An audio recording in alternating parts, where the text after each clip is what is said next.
오늘도 샬롬을 살아가길 소망합니다. 6월 3일 샬롬 말씀입니다. 오늘 사무엘상 27장 1절에서 28장 2절까지를 함께 보겠습니다.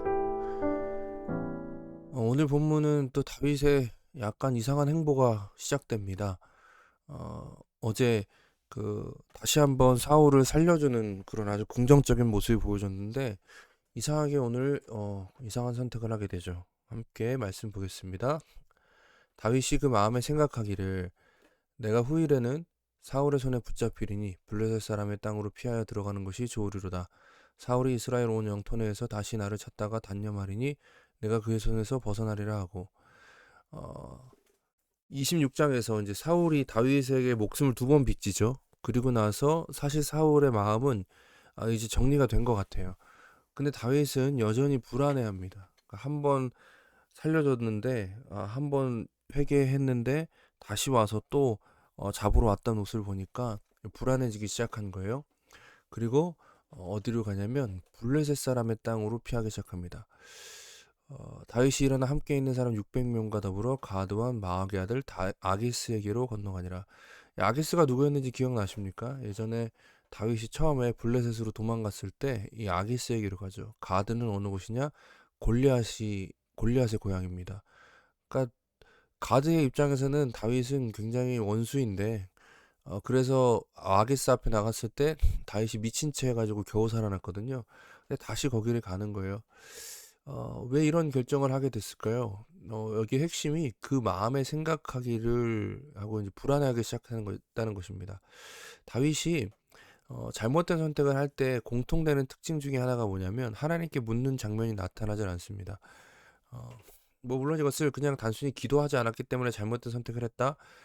이렇게만 볼 것이 아니라 다윗의 관심이 어디에 있는가를 보는 거죠. 다윗이 하나님께 묻지 않았다. 하나님에게 관심 두지 않고 자기 상황에 함몰되어서 불안해했다. 그딴 결정들은 잘못될 때가 많습니다. 우리도 마찬가지죠. 하나님을 보지 못하고 조급해할 때 잘못된 선택을 할 때가 많습니다. 오늘도 우리가 말씀과 기도로 나아가기 위해서 샬롬 말씀, 오늘의 말씀을 보고 있는데 왜 이게 중요할까요? 왜 매일 경건 생활에 힘써야 할까요? 기도를 많이 해야 하나님이 내 기도를 더 잘 들어주시고 말씀을 많이 알아야 하나님의 뜻대로 살아갈 수 있기 때문입니까? 아닙니다. 기도와 말씀의 핵심은 하나님과의 관계를 누림에 있습니다. 하나님과의 관계를 온전히 하기 위해서 오늘도 그 관계 가운데서 살아가기 위해서 우리가 다시 한번 어, 우리 삶에 우리의 시선을 교정하고 조율하고 있는 것이죠. 하나님과의 관계를 온전히 하지 않으면 우리는 잘못된 길을 갈 수밖에 없다는 것을 기억하고 말씀과 기도에 더욱더 힘쓰는 저와 우리 모든 교우들 되기를 소망합니다. 다윗과 그의 사람들이 저마다 가족을 거느리고 가드에서 아기스와 동거하였는데 다윗이 그의 두 아내 이스라엘의 여자 아히노암과 나발의 아내였던 갈멜 여자 아비가일과 함께 하였더니 다윗이 가드에 도망한 것을 어떤 사람이 사울에게 전하매 사울이 다시는 그를 수색하지 아니하니라. 다윗의 바람대로 다윗의 뜻대로 사울이 이제 그를 수색하지 아니하겠다라고 했는데 그렇다고 해서 다윗의 행위가 정당화될 수는 없다라는 것을 우리가 동시에 보게 됩니다. 다윗이 아기스에게 이르되 바라건대 내가 당신께 은혜를 입었다면 지방성 가운데 한 곳을 내게 주어 내가 살게 하소서. 당신의 종이 어찌 당신과 함께 왕도에 살리니까 하니. 이번에는 아기스 왕이 다윗을 받아줍니다. 아무래도 어, 적의 적은 내 편이잖아요. 그러니까 아기스 왕도 이제 다윗의 사울에게 시달리는 다윗의 모습을 여러 번 보았고 소문으로 들었기 때문에 이제 다윗을 받아줘도 되겠다 싶은 것 같아요. 아기스가 그날의 시글락을 그에게 줬으므로 시글락이 또 중요한 지역인데 시글락이 오늘까지 유다 왕에게 속하니라. 다윗이 블레셋 사람들의 지방에 산 날수는 1년 4개월이었더라. 다윗이 어느 정도 블레셋 사람 땅에 있었냐고요? 1년 4개월입니다. 굉장히 오래 있었던 거죠. 이스라엘의 왕으로 기름 부음 받은 자가 1년 4개월 동안을 이스라엘의 대적인 블레셋의 땅에서 살아가고 있습니다. 근데 우리가 여기서 또 의아한 점이 뭐냐면 그럼에도 불구하고 다윗의 인생이 잘 풀리는 것 같다는 거예요. 다윗과 그의 사람들이 올라가서 그슬 사람과 기르스 사람과 아말렉 사람을 침노하였으니 그들은 옛적부터 술과 애굽 땅으로 지나가는 지방의 주민이라. 다윗이 누구를 상대했냐면 그슬 사람과 기르스 사람과 무엇보다 우리 익숙한 이름이죠. 아말렉 사람. 하나님께서 사울에게 진멸하라 했는데 진멸하지 않았던 그 아말렉 사람들을 침노는 침략했다는 것입니다. 공격했다는 것입니다. 다윗이 그 땅을 쳐서 남녀를 살려두지 아니하고 양과 소와 나귀와 낙타와 의보석을 빼앗아 가지고 돌아와 아기스의 이름에 아기스가 이르되 너희가 오늘은 누구를 침노하였느냐 하니 다윗이 이르되 유다 네겝과 여라무엘 사람과 네겝과 겐 사람의 네겝인이다 하였느라. 그럼 누구를 쳤다 그래요? 유다 사람을 쳤다 그래요. 유다 사람. 네겝은 마을을 쳤다라는 거예요. 고을을 쳤다라는 건데 유다 사람을 쳤다는 거예요. 아말렉 사람을 쳤고 거짓말을 하고 있습니다. 거짓말을 통해서 다윗이 어, 목숨을 연명하고 있으며 다윗이 그 남녀를 살려서 가드로 데려가지 아니하는 것은 그의 생각에 그들이 우리에게 대하여 이르기를 다윗이 행한 일이 이러하니라 하여 블레셋 사람의 지방에 거주하는 동안에 이같이 하는 습관이 있었다 할까 두려움이었더라. 어, 아말렉의 남녀노소를 다 죽였던 이유는 정의를 실현하거나 뭔가 하나님의 그런 싸움을 싸우고자 함이 아니라 만약에 살려서 가면 이제 가드 사람들이 유다 편이라고 의심할까봐 그렇게 했다는 겁니다. 아게스가 다윗의 말을 믿고 말하기를 다윗이 자기 백성 이스라엘에게 심히 미움받게 되었으니 그는 영원히 내 부하가 되리라고 생각하니라. 이 말을 또 아기스가 믿습니다. 그때 블레 사람들이 이스라엘과 싸우려고 군대를 모집한지라 아기스가 다윗에게 이르되 너는 밝히 알라 너와 내 사람들이 나와 함께 가서 군대에 참가할 것이니라. 다윗이 아기스에게 이르되 그러면 당신의 종이 행할 바를 아시리이다 하니 아기스가 다윗에게 이르되 그러면 내가 너를 영원히 내 머리를 지키는 자를 삼으리라 하니라. 어, 여러분 이상하게도 하나님께서는 분명히 잘못된 길을 가고 있는 다윗의 뒤를 봐주고 계시는 것 같습니다.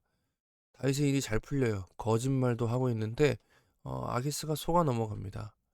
근데 28장 1절 2절에서 우리가 뒤에 이제 더 정확하게 보게 되겠지만 다윗의 또 한 번의 위기가 시작되는 것을 보게 돼요. 왜냐면 이제 이스라엘 군대와 블레셋 사람들 싸우려고 하는데 아기스가 다윗을 초청하는 거예요. 나와 함께 나가서 누구와 싸우는 거죠? 이스라엘과 싸우는 거예요. 이스라엘의 기름 부음 받은 자로 왕으로서 세움 받았는데 이스라엘과 싸우게 생긴 거예요. 블레셋과 편을 먹고 이제 다윗은 이 사이에서 선택을 해야 합니다. 어, 하지만 지금까지는 하나님께서 그를 그냥 내버려 두는 것처럼 보이긴 합니다. 물론 여기서 여러 가지 의미는 있습니다. 다윗이 얻었던 시글락은 원래 여호수아 때 유다 지파에게 주어진 성읍 중에 하나였어요. 그러니까 원래 유다 땅이었는데 마치 우리나라에서 뭐 바래를 꿈꾸며 뭐 이런 고구려의 옛 땅을 찾고 뭐 이런 옛날의 땅들을 찾는 것을 의미 있게 했었잖아요.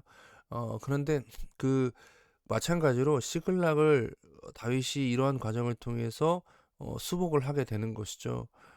근데 그렇다고 해서 또 아발렉을 치고 이제 이런 것들을 통해서 그렇다고 해서 다윗의 행동이 옳은 거냐? 또 그렇게 볼 수는 없어요. 아, 참 여기서 우리가 참 고민하게 됩니다. 우리 말씀을 좀 적용해 보겠습니다. 첫 번째로 우리의 잘못된 선택에 위해서도 하나님께서는 일하고 계신다라는 것을 우리가 기억해야 합니다. 분명 다윗은 잘못된 선택을 했습니다. 그러나 하나님께서는 그럼에도 불구하고 다윗을 지키십니다. 다윗의 잘못된 선택이 하나님의 은혜를 가로막지를 못했습니다. 하나님이 다윗을 보호하고 계신다라는 것이 너무나도 명확하게 드러납니다. 그래서 여기서 우리는 고백할 수 있는 것이 있어요. 다윗이 된 이유는 다윗의 잘남 때문이 아니라 하나님의 은혜 덕분이었구나. 다윗의 삶이 우리에게 보여주는 것이 무엇이라고요? 하나님의 은혜로 살아가는 자가 어떠한 삶을 살게 되는지를 보여주는 거예요. 잘못된 선택 가운데서도 하나님은 다윗을 통해 일하고 계십니다. 어, 어거스틴이 이런 말을 했어요. 우리가 주님을 멀리 떠나 있을 때조차도 주님의 전능하심은 우리에게 결코 멀리 있지 않습니다. 이 얘기는 어거스틴이 청소년기에 방황했던 시기를 회상하면서 그때의 잘못을 회개할 때 했던 고백이에요. 어, 그 우리가 하나님의 멀리 떠나 있을 때조차도 하나님께서는 선하신 뜻 가운데 우리의 삶을 인도하고 계신다는 것을 우리가 기억할 필요가 있어요. 그러면 이것이 어떻게 적용돼야 될까요? 내 마음대로 살아도 되겠구나. 하나님이 어차피 책임지시니까. 그게 아니죠. 우리는 그 은혜를 아는 자로 살아가야 합니다. 우리가 여기까지 올 수 있었던 것은 하나님의 은혜 가운데 있었기 때문입니다. 우리를 포기하지 않으시고 끝까지 우리를 책임지시는 하나님 덕분에 우리는 여기까지 왔습니다. 근데 그렇다고 해서 그것이 마음껏 잘못된 행동을 해도 된다라는 의미는 아니에요.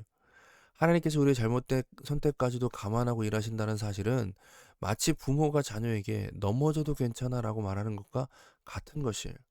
하나님이 우리를 붙잡고 계신다는 의미죠. 하나님의 은혜를 안다면 하나님께서 나를 포기하지 않으신다는 사실이 결코 방종으로 이어질 수는 없습니다. 넘어져도 괜찮다고 한다고 해서 계속 넘어져 있는 것은 잘못된 것이잖아요. 하나님의 은혜에 합당한 삶은 어떻습니까? 넘어져도 괜찮아라는 말을 들으면 넘어지더라도 다시 일어나는 게 자녀의 마땅한 모습이에요. 하나님의 은혜에 합당한 삶은 나를 포기하지 않으시는 하나님을 붙들고 나도 하나님의 뜻대로 살고자 하는 것입니다. 그게 은혜를 아는 자로 살아가는 자의 모습입니다. 어, 우리가 정말로 하나님의 은혜를 알고 그 은혜에 합당한 삶을 살아가기 원합니다. 하나님을 이용하려 하는 자는 하나님의 그 은혜를 이용해서 마음껏 죄를 저으려고 하지만 하나님의 은혜를 정말 아는 자는 그 은혜에 감격해서 오늘도 그 은혜에 합당한 삶을 살기 위해 노력하게 되어질 것입니다. 함께 기도하겠습니다. 어, 하나님의 뜻을 생각하지 않고 내 생각과 판단으로만 살려 했던 것을 우리가 먼저 회개하겠습니다. 또 또한 그럼에도 불구하고 끝까지 책임져 주신 하나님의 은혜에 감사드리며 이제 그 은혜를 아는 자로 살아가기가 없어서라고 기도하겠습니다. 또 한 가지 오늘은 한 가지 더 기도하겠는데요. 오늘 지방선거 날이죠. 나라의 평안을 위해서 함께 같이 기도했으면 좋겠습니다. 우리 잠시 동안 기도하겠습니다.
사랑해 주님 감사합니다. 오늘도 주님의 은혜 가운데서 살아가며 감사드립니다. 하나님의 뜻을 생각하지 않고 내 생각과 판단으로만 살려했던 우리를 용서하시고 오늘도 은혜로 살아가는 우리가 되도록 붙들어 주시옵소서. 주님의 은혜를 이용하려 하는 자가 아니라 은혜에 감사하며 그 은혜에 합당한 삶을 살아가기 원합니다. 우리를 붙잡아 주시옵소서. 특별히 하나님 오늘 지방선거가 있습니다. 주님께서 이 나라를 붙잡고 계심을 또한 믿습니다. 이 나라의 평안을 위해서 기도하오니 주여 함께하여 주시옵소서. 예수님의 이름으로 기도드립니다. 아멘. 오늘도 주님께서 우리와 함께 하십니다. 말씀으로 샬롬을 살아가는 저 여러분 되기를 소망합니다. 감사합니다.